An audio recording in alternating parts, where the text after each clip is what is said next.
তিস্তা মহাপরিকল্পনায় ভারতের অংশগ্রহণের আগ্রহে বাংলাদেশের সামনে নতুন চ্যালেঞ্জ তৈরি হয়েছে।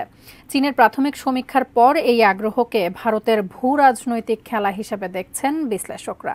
ভারত সফরের পর আগামী জুলাইয়ে চীন যাচ্ছেন প্রধানমন্ত্রী শেখ হাসিনা। তারপরেই বিষয়টি সম্পর্কে স্পষ্ট ধারণা পাওয়া যাবে। প্রকল্পের ব্যাপারে চীন কী অবস্থান নেয় তার উপরেই নির্ভর করবে এই প্রকল্পের ব্যাপারে বাংলাদেশ কিভাবে দুই দেশের মধ্যে ভারসাম্য রক্ষা করবে। বিস্তারিত ইমতিয়াজ আলমের রিপোর্টে।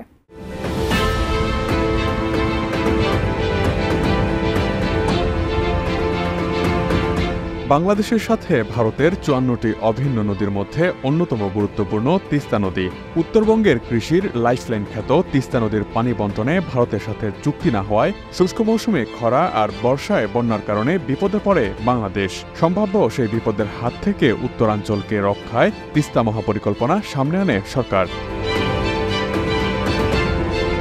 মহাপরিকল্পনায় উত্তরাঞ্চলের মানুষের জন্য তিস্তা নদী ঘিরে ৮,২১০ কোটি টাকা ব্যয়ে এই পরিকল্পনা বাস্তবায়নের কথা বলা হচ্ছে।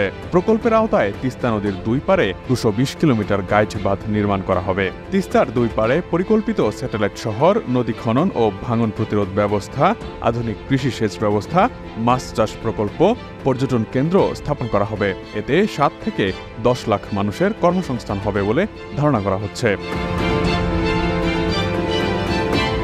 Teesta river comprehensive management and restoration নামে এই প্রকল্পের নকশা ও সম্ভাব্যতা যাচাইয়ের প্রাথমিক কাজ শেষ করেছে চায়না পাওয়ার কোম্পানি। তিস্তা নদী পারের নীলফামারী, লালমনিরহাট, কুড়িগ্রাম, রংপুর ও গাইবান্ধায় তারা কাজ করেছেন।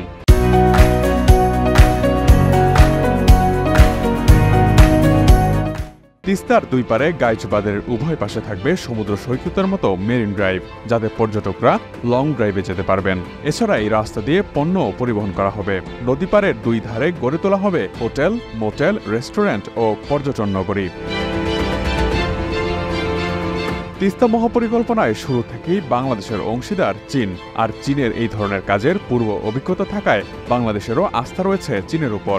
ভারত এতদিন তিস্তা মহাপরিকল্পনা নিয়ে মুখ না খুললেও ভারতের পররাষ্ট্র সচিব বিনয় কোয়াত্রা মে মাসে যখন প্রধানমন্ত্রীকে আমন্ত্রণ জানাতে ঢাকায় আসেন, তখন তিনি তিস্তা প্রকল্পে ভারতের অর্থায়নের আগ্রহের কথা জানান। তবে বাংলাদেশের পক্ষ থেকে এ ব্যাপারে তখন কিছু জানানো হয়নি। পানি বণ্টন চুক্তি না করলেও মহাপরিকল্পনায় অংশীদার হতে ভারতের আগ্রহের বিষয়টি আবার সামনে আসে সম্প্রতি প্রধানমন্ত্রী শেখ হাসিনার ভারত সফরে দেশটির প্রধানমন্ত্রী নরেন্দ্র মোদীর প্রস্তাবের মাধ্যমে।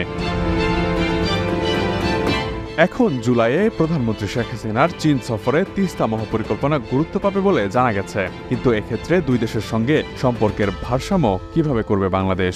সাবেক রাষ্ট্রদূত ও Bangladesh institute of international and strategic স্টাডিজের সাবেক প্রধান মুন্সি ফয়েজ আহমেদ মনে করেন, তিস্তা প্রকল্প নিয়ে ভারতের আগ্রহ স্বাভাবিক, কারণ তারা এই অঞ্চলে অন্য কারো সম্পৃক্ততা ভালো চোখে দেখে না। এজন্য ভারত এখানে যুক্ত থাকতে চায়। তবে ভারত চাইলেই তা হবে না। আমাদের পররাষ্ট্রমন্ত্রী বলেছেন, এটি দেশের মানুষের প্রয়োজন অনুযায়ী নির্ধারণ করা হবে। ভারত বা চীন বিষয় নয়, যারা এটি করতে পারবে তাদের দিয়েই পরিকল্পনা বাস্তবায়ন করা হবে। তিনি আরও মনে করেন, শেষ পর্যন্ত সরকার এই বিষয়ে দুই দেশের মধ্যে ভারসাম্য রক্ষার চেষ্টা করে যাবে।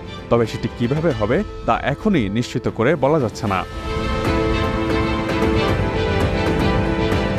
তিস্তা প্রকল্প নিয়ে ভারত ও চীন দুই দেশকেই বাংলাদেশ কিভাবে সামলাবে, এমন প্রশ্নের জবাবে সাবেক পররাষ্ট্র সচিব মোহাম্মদ তৌহিদ হোসেনের অভিমত, সম্ভব এভাবে যে আমাদের চাহিদার ৫০% পানির দাবিতে ভারত যদি তিস্তার ৪০% পানি দেয়, তখন বাংলাদেশ চীনকে বলতে পারবে আপাতত আমাদের সমস্যার সমাধান হয়েছে। তবে বাস্তবে এরকম কিছু হবে বলে তিনি মনে করেন না। Imtiaz Alam, desk report, ATN news.